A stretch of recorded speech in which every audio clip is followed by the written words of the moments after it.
जय श्री कृष्ण। आज जानकारी लेकर आए फिर से आपके जीवन के ऊपर कि जो लोग आगे बढ़ना चाहते हैं लेकिन जिन लोगों की यह समस्या है कि हमारी उन्नति नहीं हो पा रही है, उनको आज हम समझा देते हैं कि आखिर आप लोग आगे क्यों नहीं बढ़ पाते हैं। देखो, साधना करने का लाभ अलग चीज है, उसका लाभ मिलेगा, वो मिलेगा ही मिलेगा, लेकिन पहले जीवन की एक कड़वी सच्चाई समझ लो कि बिना मेहनत किए कभी भी कोई बड़ी उपलब्धि हासिल नहीं की जा सकती। मेहनत तो करना ही पड़ता है। जहां पे 1% काम रुक रहा हो कि आप इंटरव्यू में जाके बैठे हैं, 99% तो काम हो रहा है, लेकिन 1% सामने वाला आपके पक्ष में नहीं आ रहा है, जिससे आप सेलेक्ट नहीं होंगे इंटरव्यू में, ऐसी समस्या फंस गई है। वहां 1% की सहायता कौन करती है? वो देवी शक्तियां जो आपके साथ खड़ी हैं, वो देवी शक्तियां जो साधना से आपको प्राप्त हुई है, वो वहां पर काम करती हैं। लेकिन 99% आपने मेहनत की होगी, रिटर्न एग्जाम निकाला होगा, उसके बाद ही तो आप इंटरव्यू तक पहुंचेंगे ना। जब आप किसी भी प्रकार का काम करते हो और आपको लगता है कि बस मैं सफल होने ही वाला हूं, 1% जो कमी रह जाती है, वहां देवी शक्तियां काम आती हैं। मान लो कि आप किसी प्रकार की कोई भी व्यापार जगत में कोई काम कर रहे हैं और वहां पे आपको 1% की रुकावट आ रही है कि सामने वाला आपके पक्ष में हाँ नहीं बोल रहा है, आपकी बात नहीं मान रहा है, लेकिन 99% तो आपकी सामग्रियां अच्छी होंगी, प्रोडक्ट आपके, आपकी जो भी काम काज है वो बहुत बढ़िया होगा, आपका 99% वो होगा, तभी तो वो 1% की कमी देवी शक्तियां दूर करेंगी कि ठीक है, हम इनकी सहायता यहाँ पे करते हैं। लेकिन अगर कोई व्यक्ति मेहनत ही नहीं करेगा, 99% तक पहुंचेगा ही नहीं, रातों रात उसका भाग्य नहीं बदलने वाला। कहते हैं लोग कि भाई 10% लोगों के पास, सभी देशों में 10% लोगों के पास देश की संपत्ति होती है, सारा पैसा होता है, 90% के पास नहीं होता, जबकि ऐसा है ही नहीं। ये जो 10% लोग दिखाई देते हैं ना, इनके पास भी देश का मात्र 2, 4 या 5% ही पैसा होता है। 95% पैसा दिखाई नहीं देता। 95% पैसा जो होता है वो देश को आगे बढ़ाने में, देश के को सुधार करने के लिए, जो इंफ्रास्ट्रक्चर कहते हैं जिसको, इनमें खर्च हो रहा होता है। 5% ही वो पैसा है जो आपको 10% लोगों के पास दिखाई देता है। अब बात ये उठती है कि ये 10% लोग ही क्यों सफल हैं? क्योंकि ये 10% लोगों ने कभी ना कभी अपने जीवन में रिस्क लिया है, मेहनत की है, उसके बाद वहां पहुंचे हैं। 90% लोग बुद्धि से हार जाते हैं, भाग्य से नहीं। उनका भाग्य ऐसा नहीं है, बुद्धि ऐसी है, ऐसा वातावरण चारों तरफ का है जिससे लोग इतना डरा देते हैं, जिससे लोग इतना सामने वाले को दिमाग में ऐसी ऐसी चीजें डाल देते हैं कि वो रिस्क लेने से डरते हैं।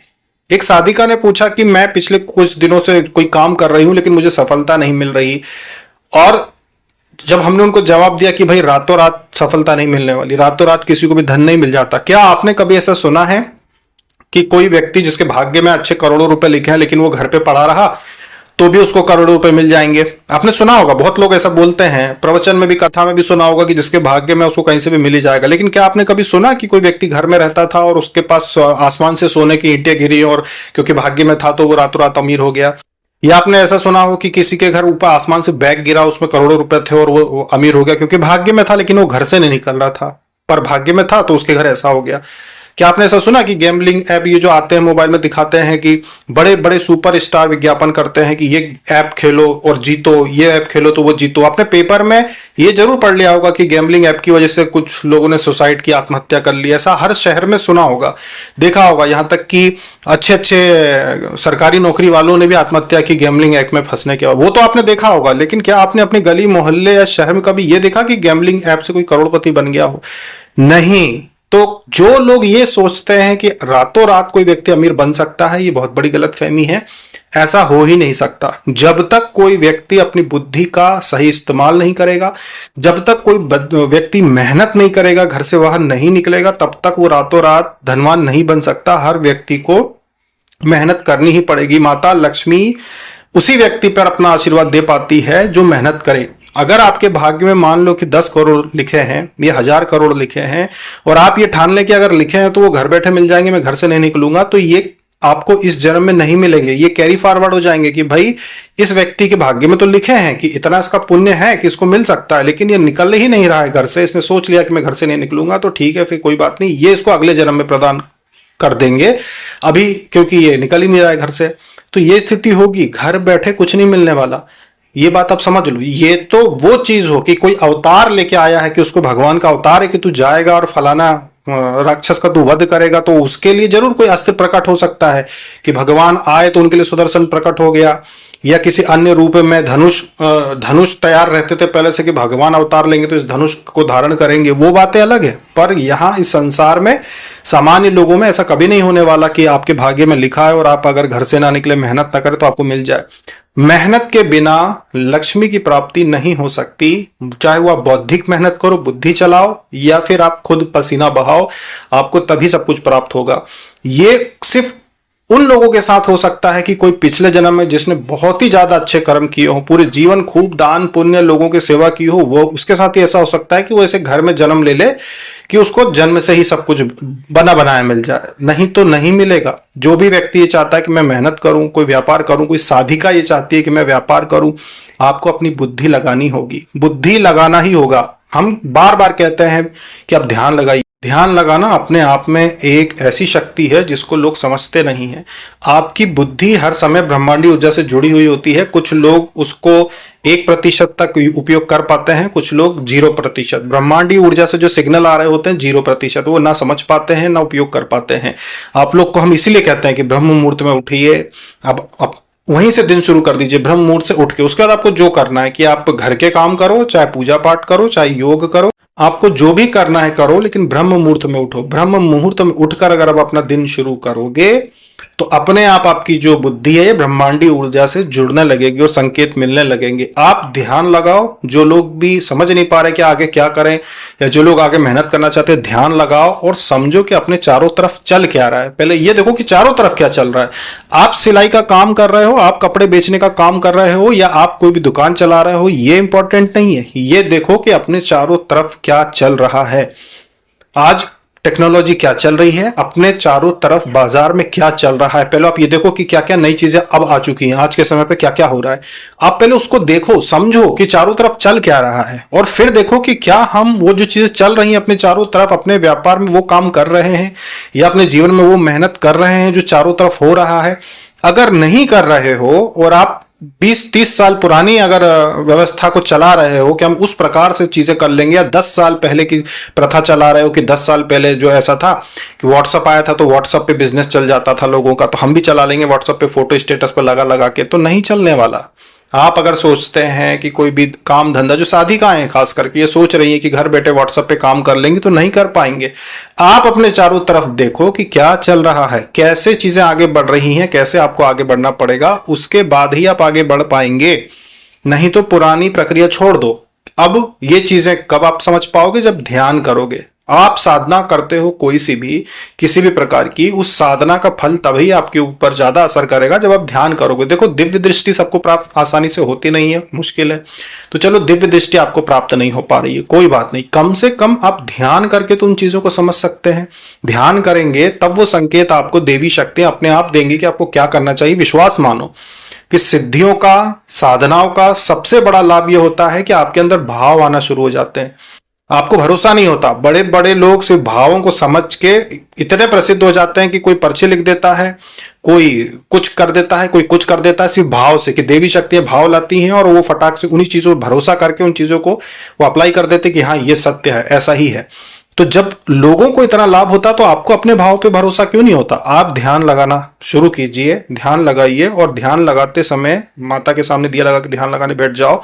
कोई जरूरी नहीं है कि बिल्कुल ऐसा बैठो, जैसे बैठना ऐसे झुक के बैठ जाओ, बस ध्यान करो अपने मंदिर में बैठकर, और सोचो कि जिस भी क्षेत्र में आप मेहनत कर रहे हो उसमें क्या कमी है, लोग क्या कर रहे हैं और आप में क्या कमी है। आपको एग्जाम निकालना चाहते हो जिससे आपको सरकारी नौकरी लगने वाली है, किसी भी प्रकार की कुछ भी आप स्ट्रगल कर रहे हो, ध्यान लगा के सोचो कि दुनिया में क्या चल रहा है और मैं क्या गलती कर रहा हूं, मैं कहां पिछड़ रहा हूं।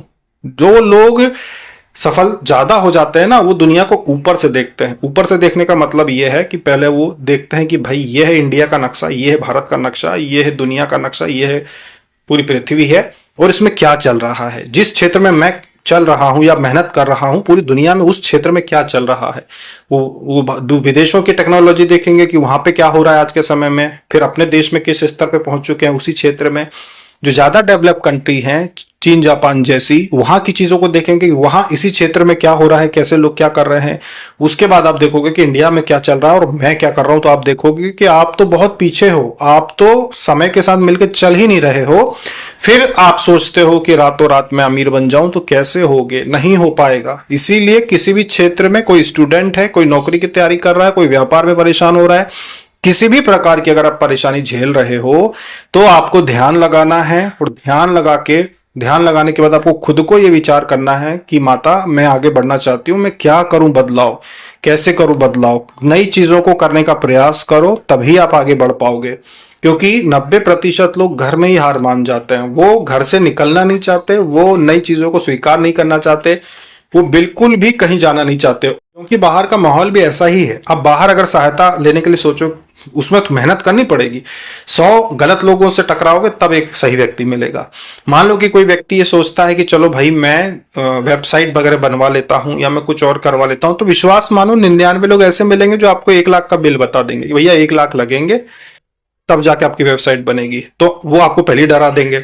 आप कहीं कुछ और करवाने जाओगे, लाखों का खर्चा बता देंगे, तो आप वहीं पीछे हट जाओगे। तो सबसे बड़ी समस्या है, गलत लोग बहुत टकराएंगे, लेकिन एक व्यक्ति ऐसा जरूर मिलेगा जो आपके ही जैसे आध्यात्मिक होगा, जो आपके जैसे ईमानदार होगा, और वो आपके उस समस्या को दूर करेगा, और फिर आप आगे बढ़ पाओगे। तो गलत लोग होने की वजह से लोग ज्यादातर 90% लोग घर में हार मान जाते हैं, क्योंकि वो जैसे निकलते हैं तो जो गलत लोगों का भीड़ रहती ना, वो उनसे टकरा जाते हैं। वो लोग उनको डरा देते हैं या थोड़ा सा ऐसा दिखा देते हैं कि सब कुछ फ्रॉड है, तो व्यक्ति घर से निकलना ही नहीं चाहता, फिर कि यार सब कुछ गड़बड़ है। तो यही सबसे बड़ी कमजोरी है हमारे अंदर, भारतीयों के अंदर यही सबसे बड़ी कमजोरी है कि हम घर से बाहर नहीं निकलना चाहते, और 2-4 लोगों से मिलकर ही अपनी राय बना लेते हैं कि भाई हम नहीं कर पाएंगे या ये चीज गलत है। 2-4 लोगों से मिलने से काम नहीं चलेगा, आपको हाथ पैर मारने पड़ेंगे, आज के समय के हिसाब से चलना पड़ेगा, तभी जाके आप आगे बढ़ोगे। देखो हमारा ऐसा है, जैसे बहुत सारे लोग हमको, जैसे बहुत सारे लोगों से संपर्क में आते हैं हम लोग, बहुत सारे ऐसे हैं जो बैंक के कर्मचारी हैं, बैंक के अधिकारी हैं, उनके भी हम संपर्क में आते हैं, बहुत सारे लोगों के संपर्क में आते हैं, तो वो हमको कई प्रकार की सलाह देते हैं। तो क्योंकि हम करना नहीं चाहते कुछ आगे हम कुछ बहुत बड़ा ऐसा कुछ करना नहीं चाहते, इसलिए हम चीजों पे ध्यान नहीं देते या वो चीजें नहीं करते। पर जो लोग करना चाहते हैं अपने जीवन में, जो गृहस्थ साधक साधिका स्ट्रगल कर रहे हैं, जो परेशान हो रहे हैं, हाथ पैर मार रहे हैं, उनको तो निकल के करना ही चाहिए, उनको तो आगे बढ़ना चाहिए। क्योंकि आप लोगों को सांसारिकता में, आपको जीवन में बहुत सारी ऊंचाइयां पानी है, बहुत सारी चीजों को आपको हासिल करना है, जिनकी वजह से आपके जीवन में तकलीफें होंगी। क्योंकि एक बात आप समझ लेना सभी साधक साधिकाएं, आपको इतनी संपत्ति बनाना चाहिए अपने जीवन में कि आने वाली कम से कम 2 पीढ़ी, ज्यादा नहीं कह रहे कि 10 पीढ़ी, कम से कम 2 पीढ़ी, यानी आपका बच्चा और आपका नाती पोता, 2 पीढ़ी कम से कम परेशान ना हो। 2 पीढ़ी के पास इतना धन हो कि वो कितना भी कमाए, भले उनकी कमाई कम हो, कम से कम आपकी तरफ से उनको इतना सपोर्ट लग जाए कि कम से कम घर लेने के लिए उनको परेशान ना होना पड़े। कुछ ऐसी व्यवस्था कर दो जिससे कि 2 पीढ़ी कम से कम सुरक्षित रहे। सुरक्षित क्यों रहे? क्योंकि समय धीरे धीरे और खराब होता जाएगा, समय और भयानक होता जाएगा। अगले 50 साल में ये समझ लो आप कि आप बहुत ही खराब माहौल जिसको कहते हैं, अगले 50 साल में आप लोग जीवित अपनी आंखों से देखोगे कि बहुत ही खराब माहौल देखोगे। और सुरक्षा की दृष्टि से उस समय संपत्ति होना बहुत आवश्यक होगा कि जिन लोगों के पास संपत्ति होगी वो लोग अपनी इच्छा से सुरक्षित जगहों पर रह पाएंगे, सुरक्षित जगहों पर जा पाएंगे, नहीं तो माहौल बहुत खराब होगा। इसीलिए आप लोगों को अगर मेहनत करना है तो अभी से इतनी मेहनत करो कि कम से कम 2 पीढ़ियां आपकी परेशान ना हो।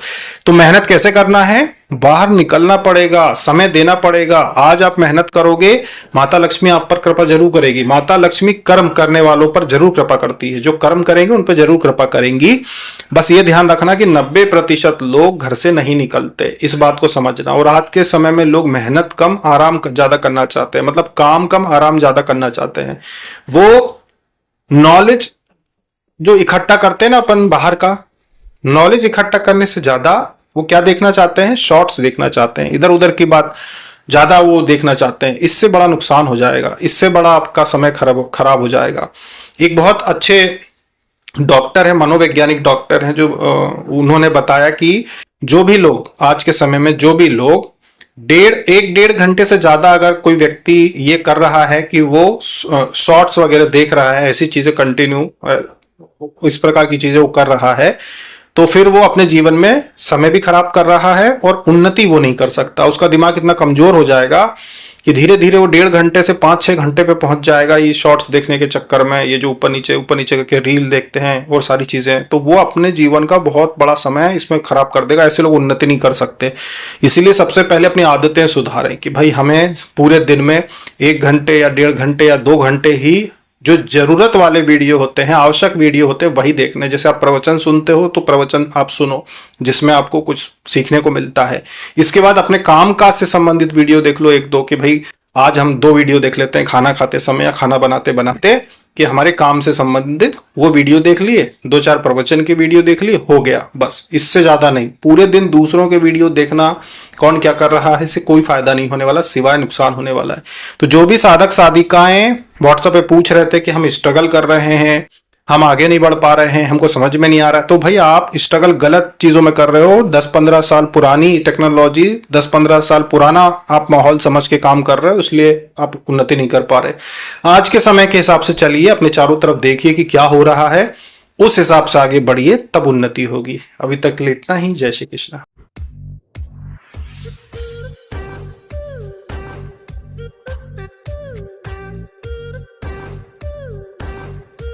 Thank you.